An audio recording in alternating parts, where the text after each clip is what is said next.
হাঁসের ডিম আর আলু সেদ্ধ করে নিয়েছি। তো শীতকালে দেখো হাঁসের ডিমগুলো কত ছোট্ট ছোট্ট, না হলে কিন্তু অনেক বড় বড় হয়, একদম টাটকা মনে হয়। এই যে দেখো ঠিকঠাকভাবে ছাড়েনি, আরেকটা তো পুরো ছাড়াতেই পারলাম না, 5টে 4টা মানে অনেক কষ্ট করে ছাড়িয়েছি। না হলে এগুলো ভালো করে যদি ছাড়তো না, তাহলে এই যে মানে গোটা ডিমটার মধ্যে না মানে ছুরি দিয়ে দাগ দাগ করে নিলে সেটাতে ভালো মশলাটা ঢুকতো। তো এটাতে আর কি দাগ দাগ করবো, আর কতটুকুই বা ডিমটা আছে। তো এগুলোরই আজকে রান্না করব। তো প্রথমে চলো ভেজে নেওয়া যাক।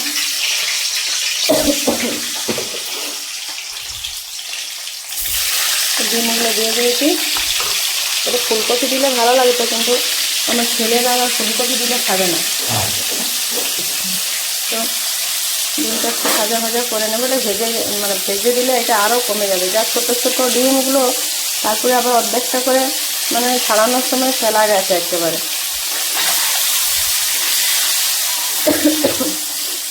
একটু কম ভাজবো, বেশি ভাজবো না, মানে এর আর কিছু থাকবে না।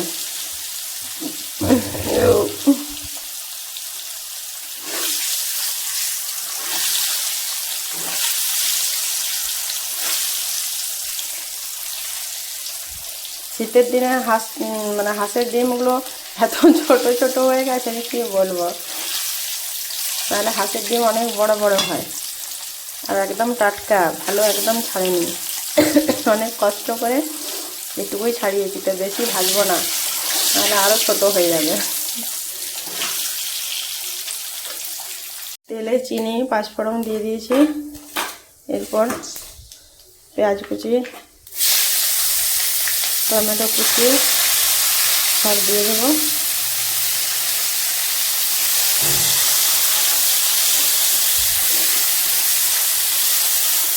এরপর একটু ভালো করে ভেজে নিতে হবে লাল লাল করে।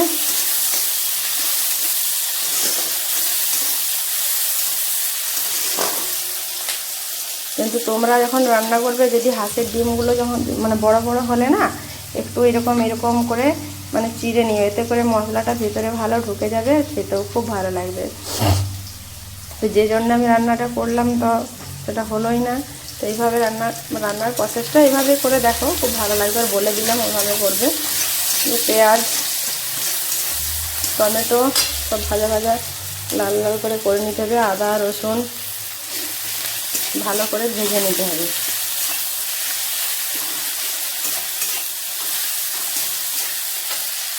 ভালো করে ভাজা ভাজা হয়ে গেছে। আদা পেঁয়াজ টমেটো সবটা ভালো করে ভাজা ভাজা হয়ে গেছে।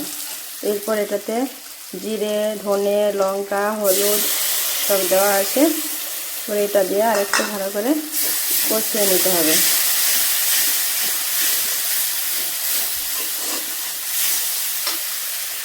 আর নুনটা কিন্তু এই সময়তেই দিয়ে দিতে হবে। এরকম কষার সময় নুনটা দিয়ে দিলে নুনটা কিন্তু ভালোভাবে মিশে যায়, আর মশলাটাও একদম ভালো হয়ে যায়, একদম পারফেক্ট। এই পেঁয়াজ আদা রসুনগুলো সব গলে যাবে।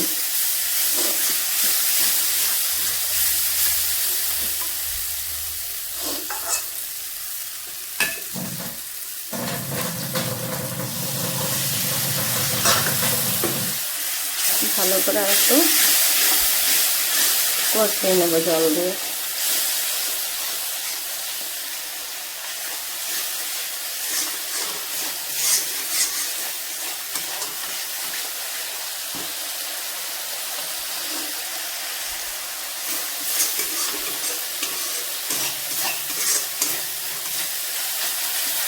তেলটা না আসা পর্যন্ত একটু ভালো করে কষাতে হবে।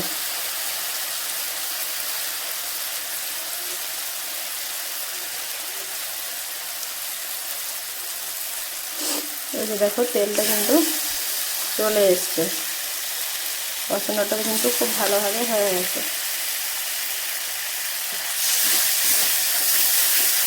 এরপর ডিম আলুগুলো দিয়ে একটু কষিয়ে নেব।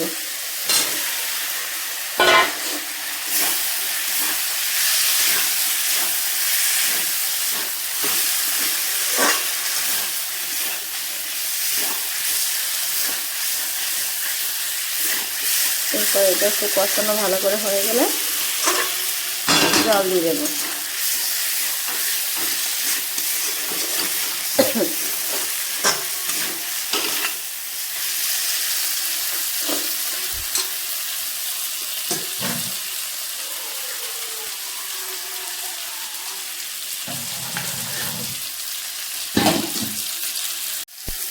এই যে দেখো ভালো করে কষানো হয়ে গেছে, এরপর জল দিয়ে দেবো।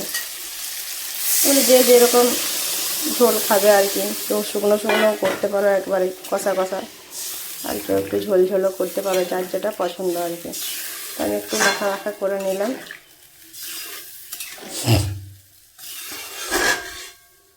এরপর এটা ফুটলে নামিয়ে নিলেই রেডি হাঁসের ডিমের। এই যে দেখো হয়ে গেছে ডিমের ঝোলে, হাঁসের ডিমের ঝোল। তো ধনেপাতা কাঁচা লঙ্কা দিয়ে দিয়েছি। এভাবে বানিয়ে খেয়ে দেখো, খুব ভালো লাগবে।